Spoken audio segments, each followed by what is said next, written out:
Good evening, everyone. We have just gotten rid of emission control. We've gotten rid of our one glitch for the evening, and hopefully you are all here with us and enjoying and about to enjoy our evening together. My name is Tom Carlia.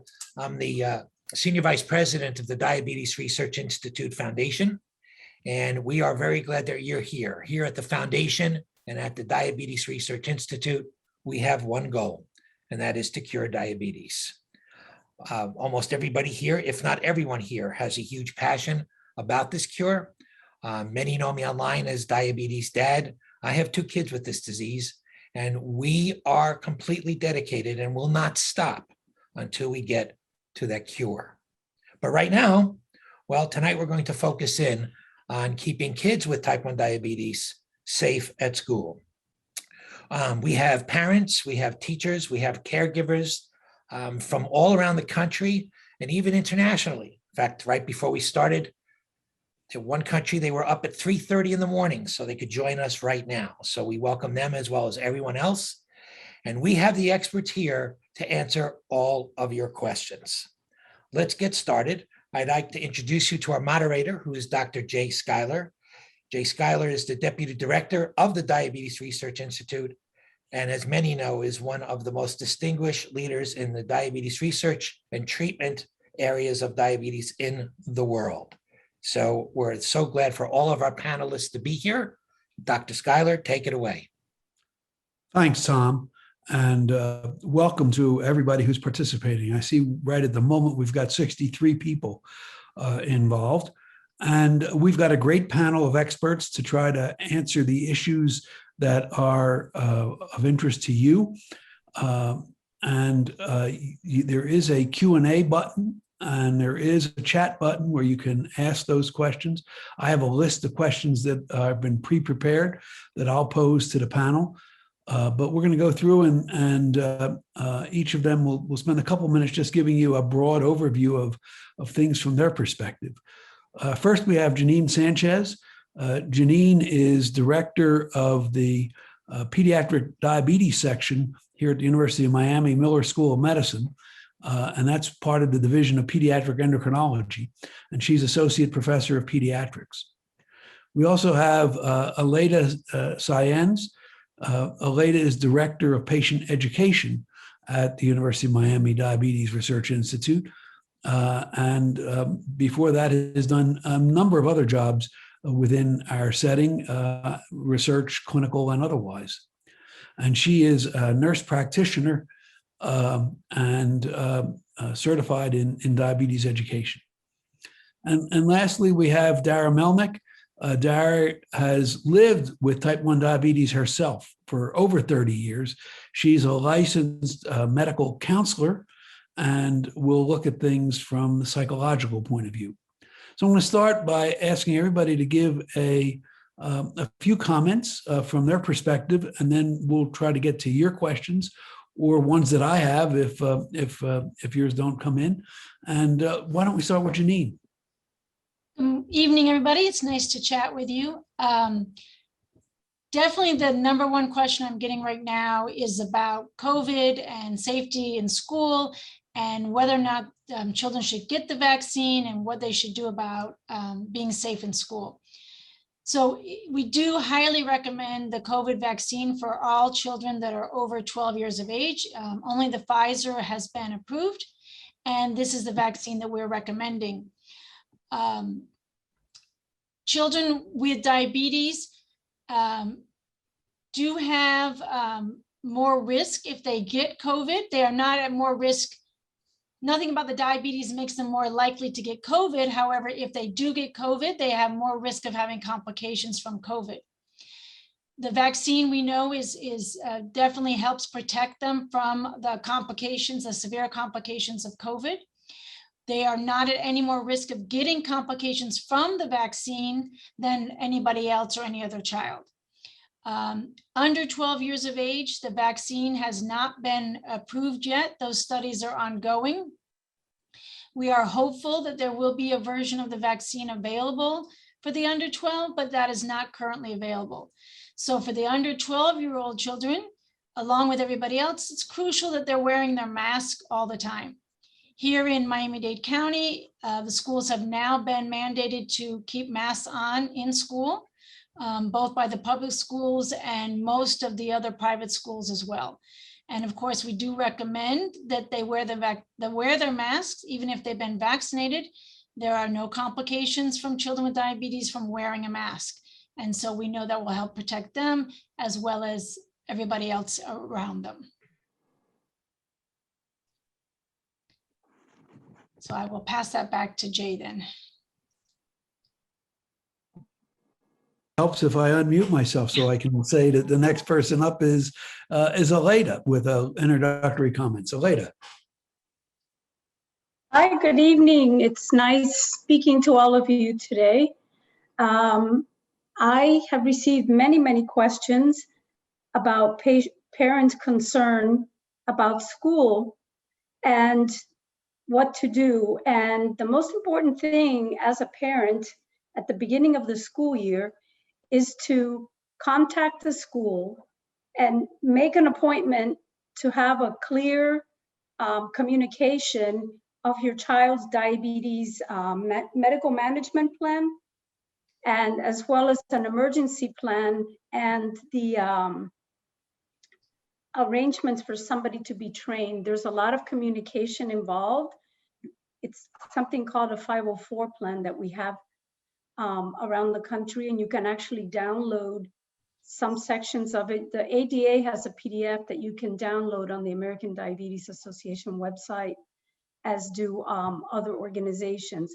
But the most important thing is that right at the beginning of the year, you establish honest communication. You sit with, hopefully, the school administration, any teachers, coaches, cafeteria personnel, anybody that is involved in your child's life. And if your school has a nurse, that would be a great person to meet with and have her or him be the person who helps to coordinate this plan and help you to explain it.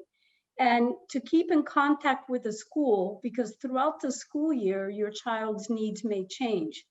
And the school needs to know things like, are they on insulin? Do they use a pump? How do they monitor? Can they administer insulin by themselves? If they can't, then you need to know who will be administering this insulin. What type of emergency plan does the school have if the child has a serious episode of hypoglycemia? Who can administer glucagon? Meals, cafeteria. Does your child have a set meal time? Somebody asked me, how do they know they will receive their insulin before eating? Then you need to know what the cafeteria, what time do they go to lunch in the cafeteria? And who is administering that pre-meal dose? And that is not an all-inclusive list, and I can throw it out to the rest of the panel. I'm sure maybe there are one or two things that you may be thinking, or put it in the chat if I didn't cover it. So Jay, I'll send it back to you. Thanks. And I'm going to ask Dara to give her introductory comments, and I'm already getting something into the Q&A. So I will, before we do, Aleida, what is the question in the Q&A was, what's the name of that form again that you were talking about? It's a 504 plan. And then just to mention, each school will have their own paperwork that they want us to fill out. And your child's diabetes provider should be more than capable of assisting you with that and should be familiar with all the forms. And so if you haven't already sent it in, school's starting or might have already started, do that as soon as you can, because sometimes it's a lot of paperwork and time to set up the nurse, maybe ahead of time if there's not already a nurse in the school. They need that time to set that nurse up. Great.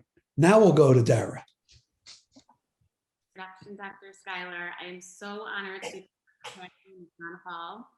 My name is Dara Melnick. I'm a licensed mental health counselor and I work in private practice. Part of my private practice, I work with adults and children who have type 1 diabetes. And I work on the emotional management so they can live a successful life with a chronic condition. I also work with parents so they can better help their own fears of parenting a type 1 diabetic and best to work with their child. I use all different types of therapy in my private practice. I pull from CBT, DBT, lots of nature-focused therapies. I'm a firm believer that it's important to see the good in every situation. And using this in working with somebody with living with a chronic illness, I believe it is imperative. When I can help somebody build healthy coping skills, living with the daily stressors of dealing with their disease, assist them in managing their fears, and even see the value in having diabetes, I know I've done my job. Clearly, this component is imperative as we know the direct correlation between stress and blood sugar levels. I myself am a type 1 diabetic for 32 years. I was diagnosed when I was 8 years old. I currently have 2 children, 8 and 5, 2 very successful pregnancies. A lot of the questions that I get in private practice and in tonight's panel are regarding emotions, COVID, college, fears, resistance. So I'm looking forward to answering them. Okay, thanks. So one question that's come up is that they've seen reports that COVID is correlated with new diagnoses of type 1 diabetes, and want to know for unvaccinated children who are siblings of type 1 diabetes, what do we know about their risk of developing type 1 diabetes if they're exposed to COVID? And Janine, you might want to answer, or I can if you want. No, I'm happy to answer that. So there were reports in some areas of the world that there was an increased risk of type 1 diabetes that apparently seemed to be related to COVID. But seems to be isolated pockets. It's certainly not been worldwide an increase in type 1 that we know of now. But as many of you know, type 1 diabetes can be a long process. So we may not know the effects of COVID for years. On the other hand, the fact that people were at home for so long and may not have been exposed to various other viruses, which may have triggered type 1, we may actually see a decrease in numbers of type 1 cases. If you are concerned about unvaccinated siblings, certainly if you haven't screened them already through TrialNet or through the JDRF, you can do that screening and find out your risk of your child getting type 1, which I highly recommend because there are medications that we have seen through TrialNet, which Dr. Skyler has led, which have shown to decrease the child's risk of getting type 1 diabetes. So definitely recommend doing that screening for the siblings. Okay.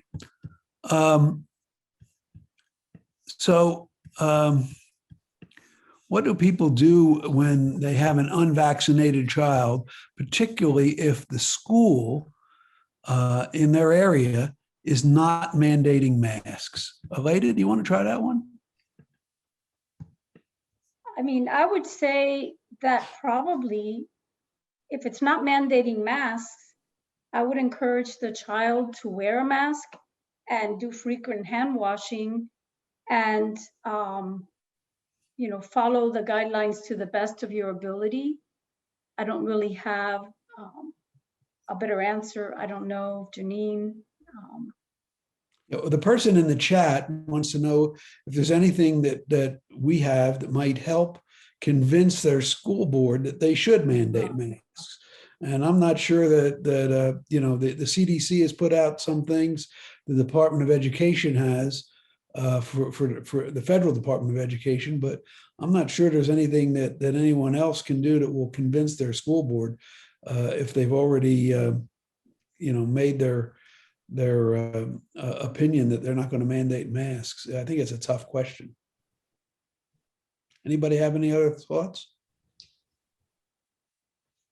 Like you said, it's not just diabetes, it's not just children with diabetes that are at risk. So, many other people with other medical conditions are also at risk. So it's, just saying that narrow window that my child with diabetes is at risk may not convince them. You need something more, again, coming from like the CDC or the FDA, that's a more of a global response. And then individually for your own child, I would speak to the teachers in the school and just try to hopefully keep them, if there are some of the children wearing masks, maybe keep them together, all the children wearing masks a little bit closer together. And of course, have your own child keep the mask on all the time and try to socially distance as much as possible. So that, they're not going up and hugging other children and getting very close to other children, especially the ones that are unmasked. So there, one question is, person's child is fearful of returning to school because of COVID and the risk. What do you do about that? I'll tell you, and I also, just to piggyback on the mask thing, there's also such an emotional component to that as well, is teaching your child to take care of themselves. It's part of self-care. It's part of doing the next right thing. So I also think there's that emotional lesson as well in the mask. So the question was, as a parent, how do you deal with your child's, I'm sorry, Dr. Skyler, can you repeat the question? They said that their child is fearful of going to school and fearful about COVID in general. So let me just see, I took some notes on that one.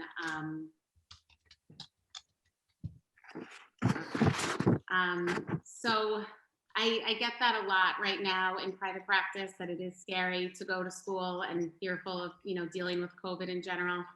My question are what are the fears right now? That's important to look at. Let them talk about their emotions with you. Let them, have you to support them in the whole entire process and just being there for them. Okay. Janine has answered Greg's question about the screening is through TrialNet.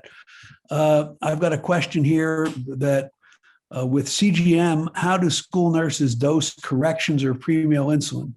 We're used to physician orders where we use a set formula and plug in numbers, but with time and range becoming the standard, how do school nurses do to the management, and what do they do to make adjustments based off trend arrows or just the premeal readings, or what? Janine, you want to try that? So that really depends on what you have written with your physician. So, and working with a school nurse and what you feel that the school nurse is able to do. But that can be, if you really want your school nurse to do that and your school nurse is willing to do that, it can be written like that in your forms. But you have to be able to trust that you have a nurse that's is going to keep up with monitoring the Dexcom and is able to make those adjustments. The other thing that some parents do is they develop a nice relationship with the nurse, and that, of course, the parent is monitoring the Dexcom, and depending again how the school notes are written, the orders are written, where the parent is communicating with the nurse saying, okay, I've noticed that the sugar is this and the arrows are going this way, could we please give this dose? But it has to be written as an order by your physician.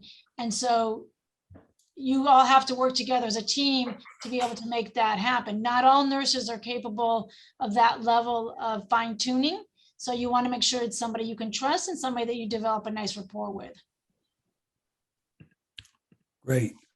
One person wants to know, should they ask their daughter's school administration to allow her to have her meals outdoors where there are tables instead of in the classroom or cafeteria? Aleida, what do you think?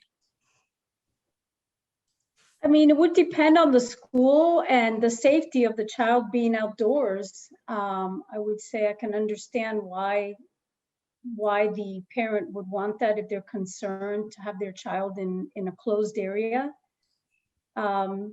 But if the parents are really concerned and they go to the school, then it would depend. Again, maybe the school has a setup where the children can eat outside in a closed area that is supervised. Otherwise, I would have to say that it would be better to make arrangements with the school, similar to what Dr. Sanchez said about the children in the classroom, and have the children that are normally wearing masks, even though they take them off to eat, sitting in a different section and using social distancing inside the building so that they can eat and be as safe as possible. Okay, here's a tough one. this person says that they would think that wearing a mask to protect the child with diabetes would be treated the same way as a child with a food allergy. But kids don't want to feel different. I guess they're really saying, should they be allowed to wear masks? I don't know any of the school board things that are prohibiting masks. They're just not, in some cases, mandating masks. Is that right? And Dara, how would you deal with that if the child wanted to wear a mask and they were sort of the only one in a place that wasn't mandating it? There's a lot of foundation that lays on, is that you want to empower your child, like I said before, to do the right thing for them. That's part of self-care in general, diabetic or not, is that it's important to make them confident about their decisions, and you can start those conversations at home, making them, family activities in your conversations, building confidence and self-esteem to do something that not everybody's doing. It's a tough age to kind of do what everybody is not doing. So, the peer pressures of that, but to let them know that they're doing the right thing and that you're proud of them.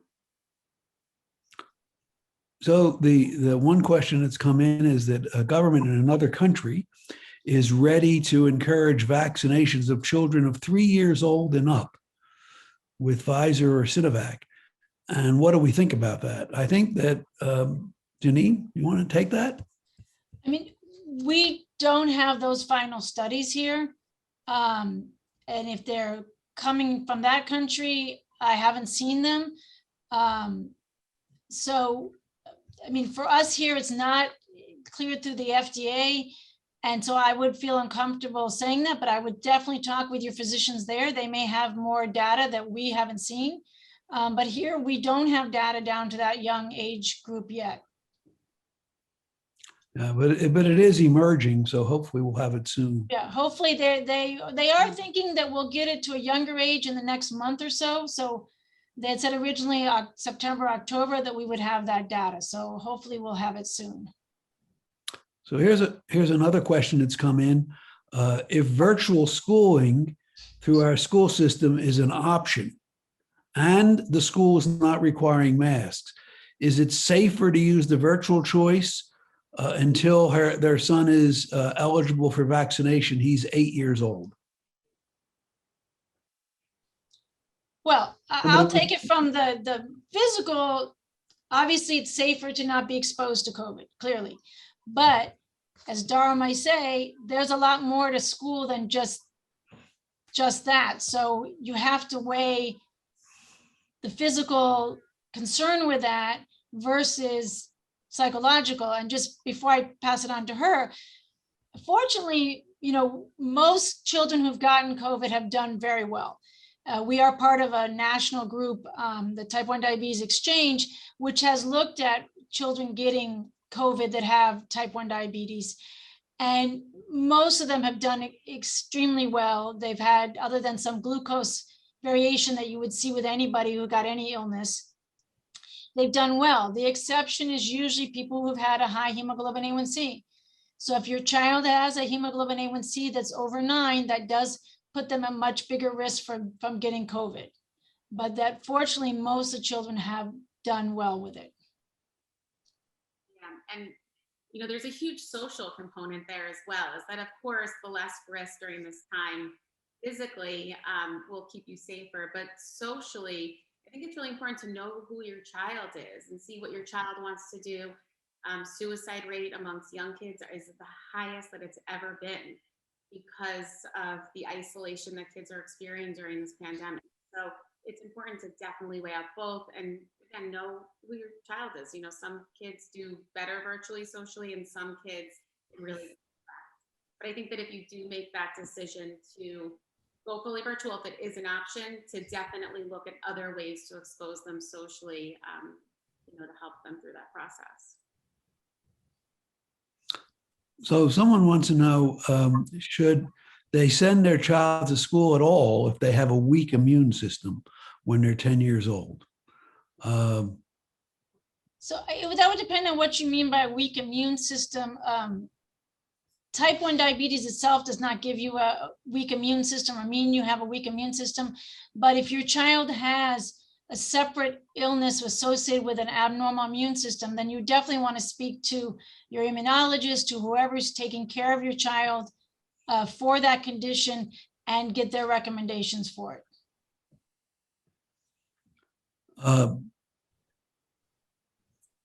What do you do? This is a question for, I'll give it to Aleida first, but what do you do with all the vaccine misinformation that is being circulated on the internet, and how do you counter that? Personally, as an individual, the best way is to get your facts from a source that is science-based. There's a lot of social media, folklore, and scary stories, but if you look at your local, like your CDC website, your Department of Health for the state that you live in, and get the facts, and then when you speak to people in your social circle, give them the information and the social facts, because it is, unfortunately, has become very, very politicized, and there's a lot of misinformation. So the best thing is to fight the misinformation with good quality scientific information. One person says one of the things that they think should be done if the school board is not mandating masks is to show up at the school board meeting with other parents who have children with type 1 diabetes and point out to them what the needs are on a 504 form, and that they believe that, you know, they can help lobby in that way. What do you think about that?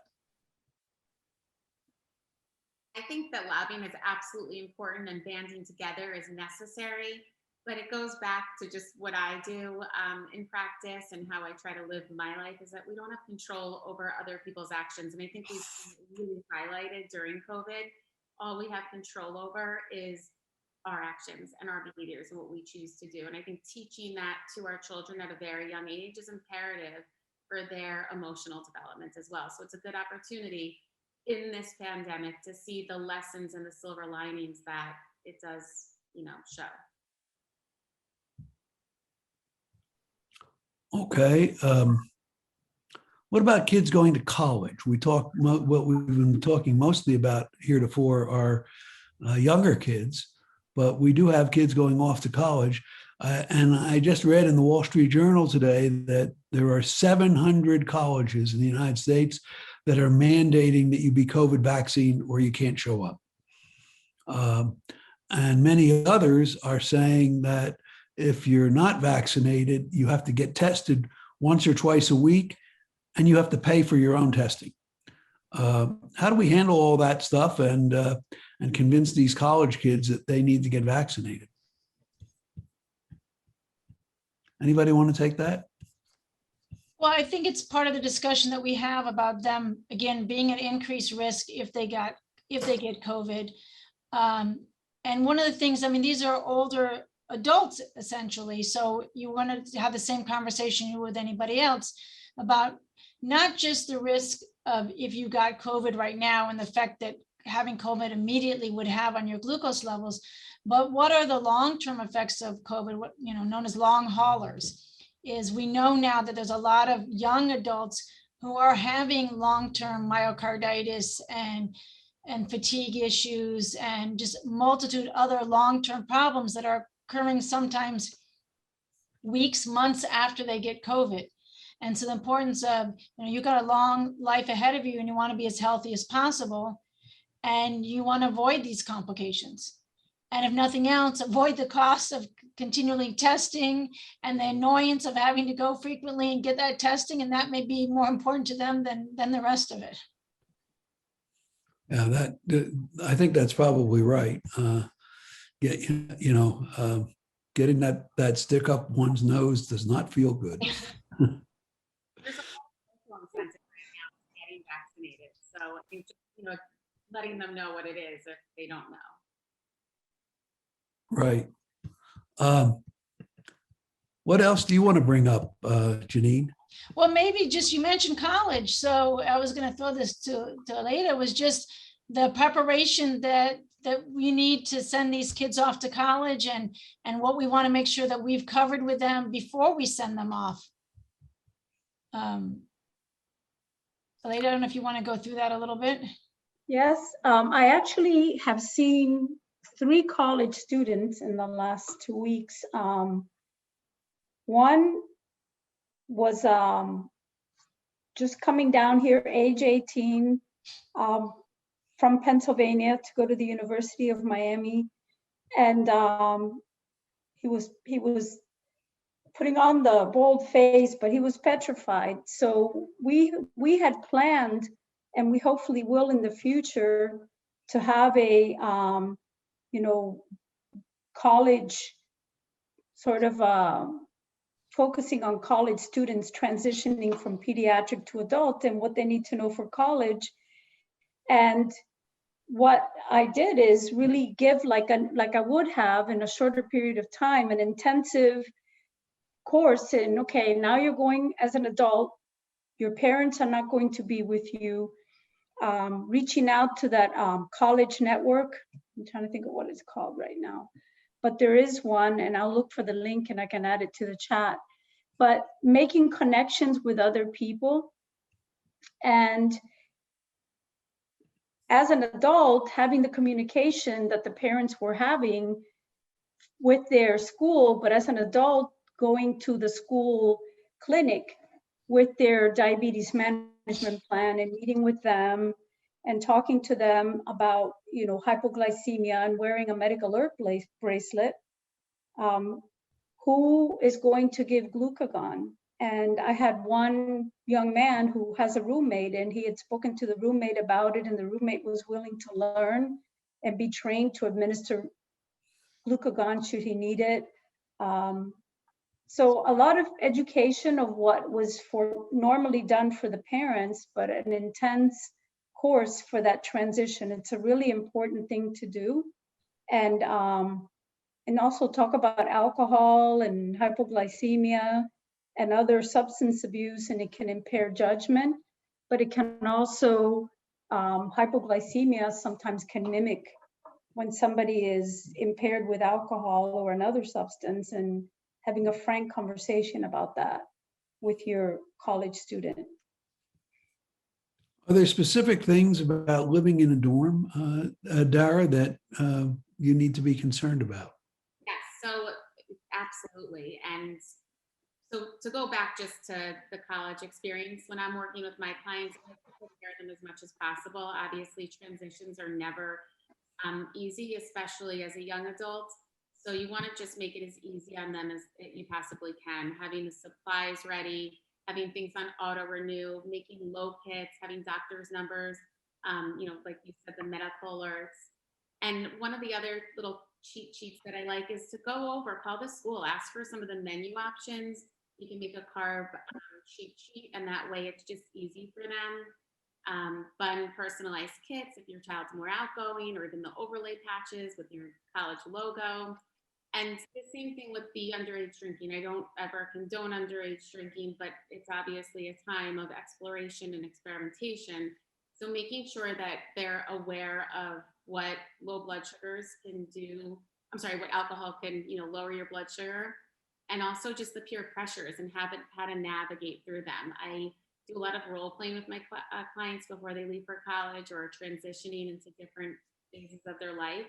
So prepare them on, some pat answers that they can say in those situations. And also during college, to remind them of how lack of sleep and stress is going to affect their blood sugars, I think is imperative. Very, very important considerations. How about telling folks how to get a parent involved with the school nurse using the CGM data, and can they get the nurse to be a follower as well as the parent, and how does that work, Janine?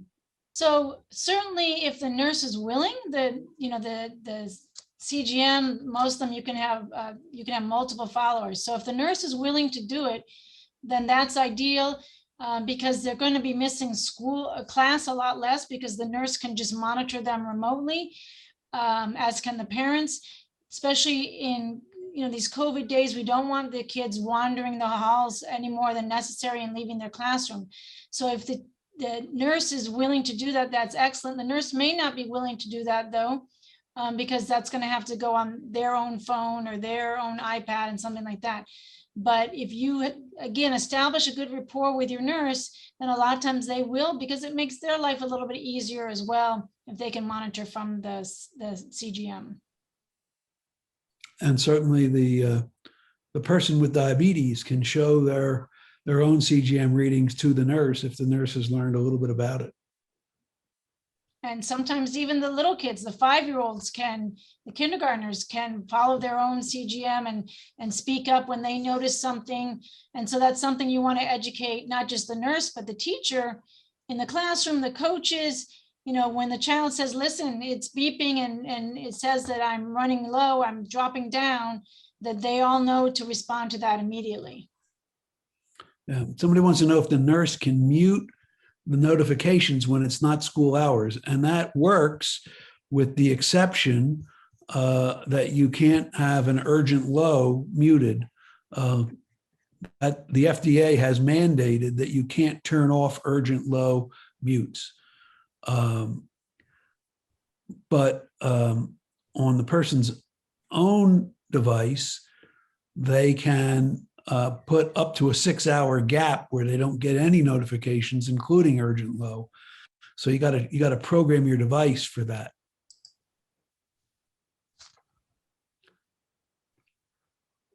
What other things should people know? Aleida? In general, or for college, or just In general. In general. Well, I mean, some of the most important things to know is who at the school, who is your support team? Because again, a nurse is ideal, but sometimes there are other people, there are other personnel in the school that are trained to help a child and administer glucagon or administer insulin. And as a parent, it's really important to know who these people are, what type of training they have. Have they ever had a child with type 1 diabetes in school before? What has been their experience? What do they know? And you want to have that like as an ongoing communication, because you want to feel confident that your child is safe at school. So those are some of the things that came up to my mind. I like to mention also food in school. So, you really want to know what your child's eating. And if they are eating the school food, you want to make sure you have an idea of really what type of food the school is giving. Unfortunately, some of the schools don't have a very healthy diet. There's way too much fast food in the schools. Right now with COVID, people aren't sharing food as much, but certainly that's something to pay attention to. Who's doing the carb counting? Who are you relying on? Is it your child? Is it the nurse? Are these people capable of carb counting? And sometimes the best choice is to actually send the lunch to school with a carb count listed with it. And that makes it easier, even for your middle schoolers and high schoolers who may be capable of carb counting. That's just one more task for them to do during the school day. And if you send a little note with it listed, that just makes their life a little bit easier. Great. Dara, anything you particularly want to add? Living myself personally with type 1 diabetes for a very long time, I was always a very optimistic diabetic. So in private practice, it's very interesting to me to see so much resistance. And I think that's a really important topic to discuss and to help parents, help their children with, because I see it so often.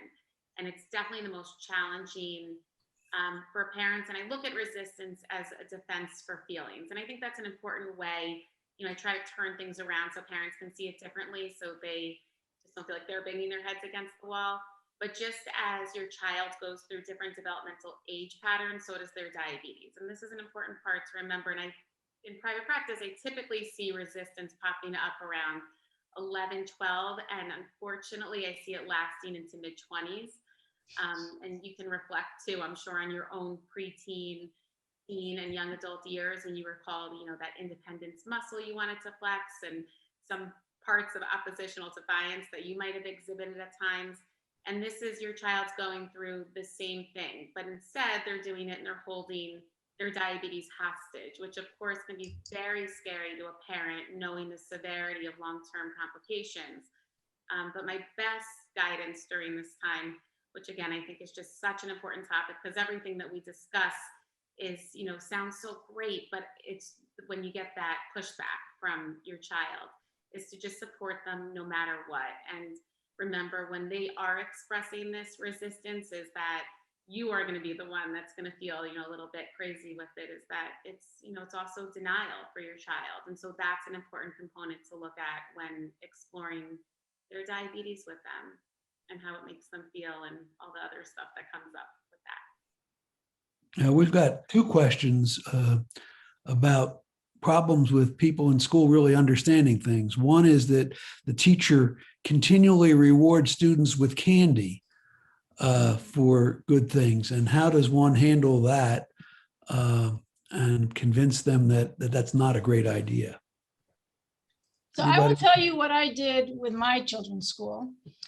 My children did not have diabetes, but I wasn't thrilled with the idea of them giving out candy in general anyway, with the high degree of obesity we have in this country.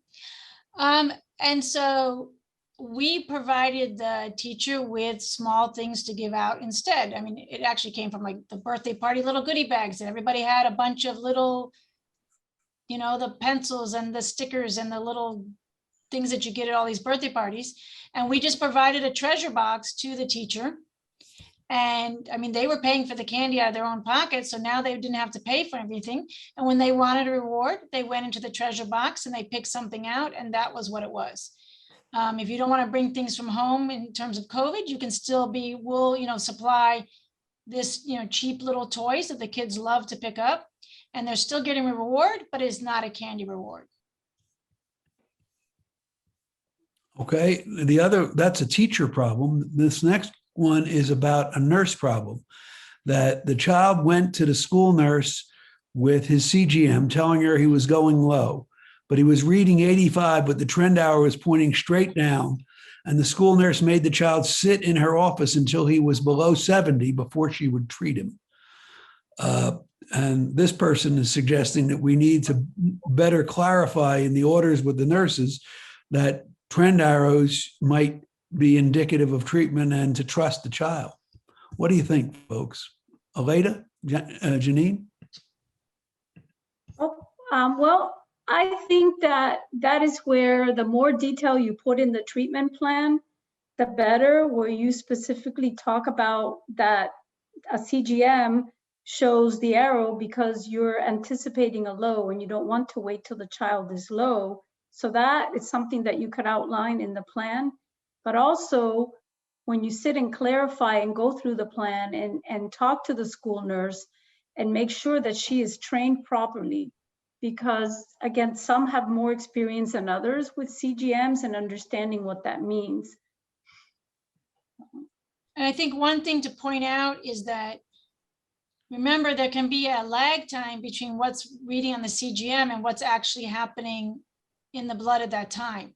So if the child is feeling low, if you have an 85 with arrows down, it could be that they are actually low at this moment if you did a finger stick. So if that nurse was reluctant to do that, you can always say, well, in this situation, just go ahead and do a finger stick. And there's a good chance that that finger stick would already show them being low at that moment. So sometimes the nurses who have a little difficulty accepting the CGM might have been willing to do a finger stick and then accept that number, which was probably already low at that moment. And the 8-year-old refuses to have the finger stick. How do you convince? We'll have Dara talk about that one. Dara, how do you convince, we have to convince the children to be able to respond if the nurse needs to do a finger stick, right? It doesn't just start there, right? It doesn't just start, let's convince them to have the finger stick. It starts from so many other confidence building, self-esteem discussions, feeling, that they are empowered. So when they feel that they have the power over their diabetes and not that diabetes has the power over them, it really shifts the power play on, who's got this. So it's really starting here. So that way, when you say, let's do the finger stick, that they're more amenable to it.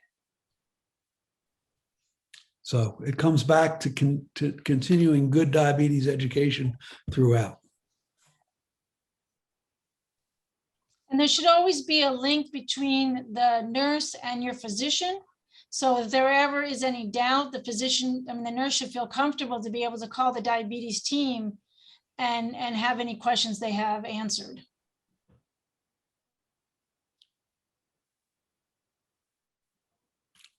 Other issues people want to bring up? One question that's come in the chat is, how do we handle supplies during lockdown? Make sure you're stocked up before lockdown. Yeah, during lockdown. Oh, I think they mean like if a child was stuck somewhere and the classroom was locked down. So there should always be, the most urgent one is going to be a treatment of a low. So that should always be in the classroom, something available to treat a low. So if they have to have a lockdown in that classroom for an extended period of time, it's going to be important that they have something to treat the low. Okay. And I think that's important in general for people to always have something available on their person to be able to treat lows. I point out how, I had one patient, he said, I don't bother to carry anything. I can just stop at 7-Eleven. And I said, yes. And if you're driving on the interstate and there's an accident in front of you and you can't move, how do you get to 7-Eleven? You have to always have something with you to treat hypoglycemia. I think that's a crucial lesson that everybody needs to learn. And diabetes dad, do you tell your kids to do that? Your backup has to have backups that has backups. That's what we've done. And there were kits in the back seat of the car, in the little pocket in the back of the seats. You just never know when something's going to happen. It's like everybody looks at a 504 plan like it's A, B, C, D, E. The 504 plan is for all the things that are not only could happen, but all the things that you don't think of that could happen. Because that's the whole thing about diabetes. You're fine until you're not fine. And that's always when the unpredictable factor comes in. And that's where it's always good to have that available and have supplies ready. You should be in your 504 plan. Your child should be allowed to have it in their desk, if not the teacher's desk.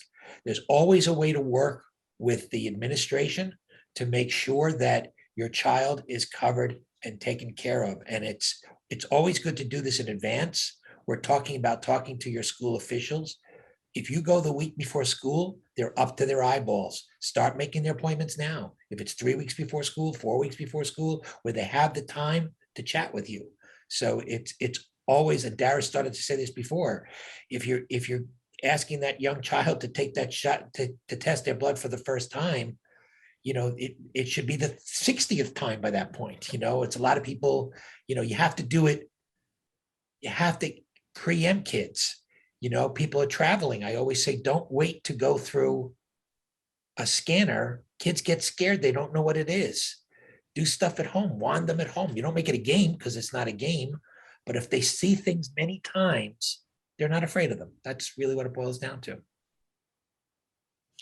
Someone wants to know when they can expect to have Omnipod 5 on the market or G7 on the market. Go ahead, Jay. I'm looking at that too. I think we have to wait for it until the FDA get the biggest problem, it turns out, is that the same branch of the FDA that looks at diabetes device products is looking at COVID test products.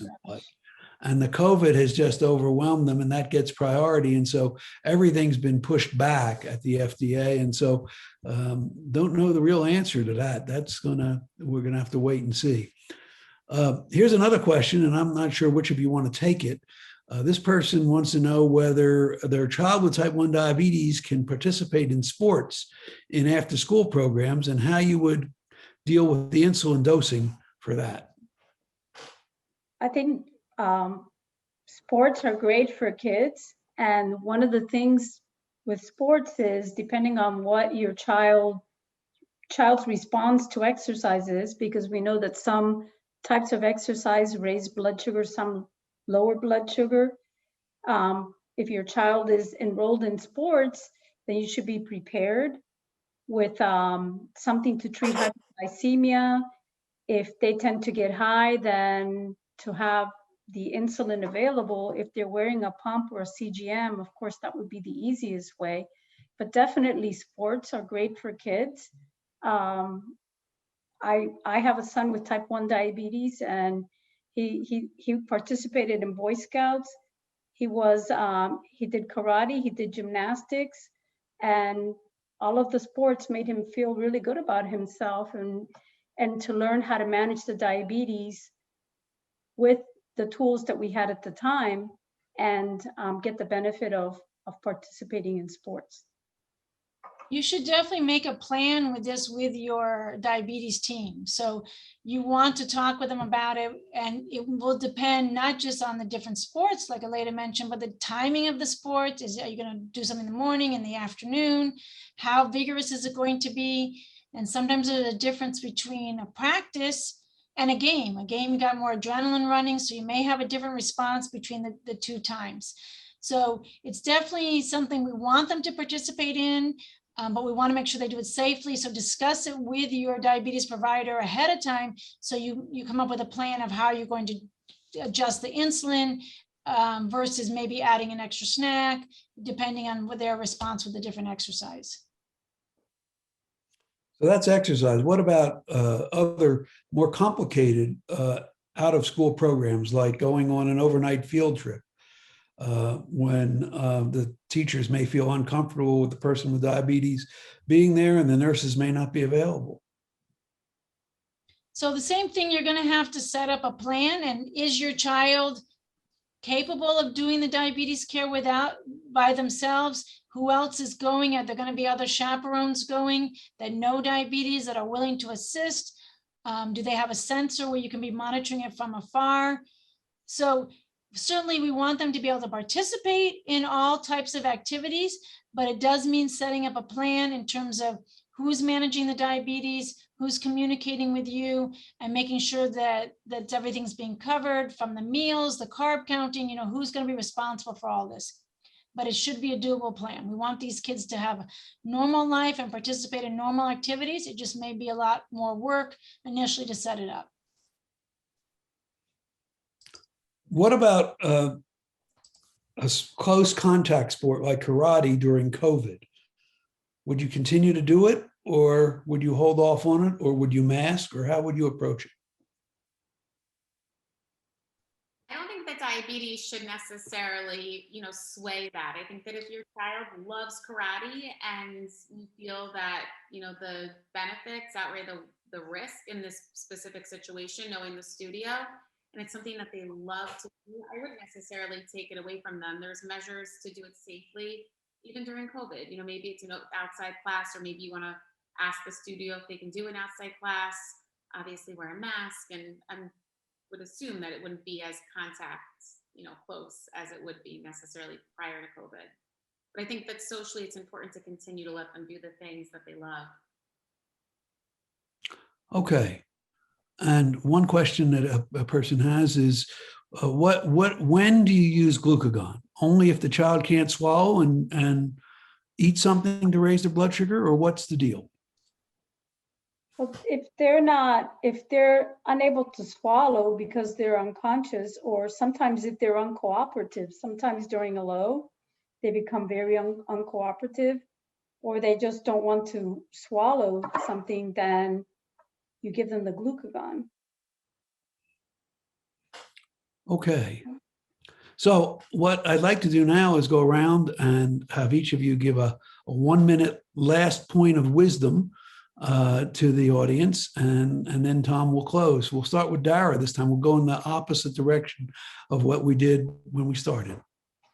I think it's it's always important to remember not only what is going on for your child, but what's going on for the parent, because there can be a lot of projection of parents' fears onto their child.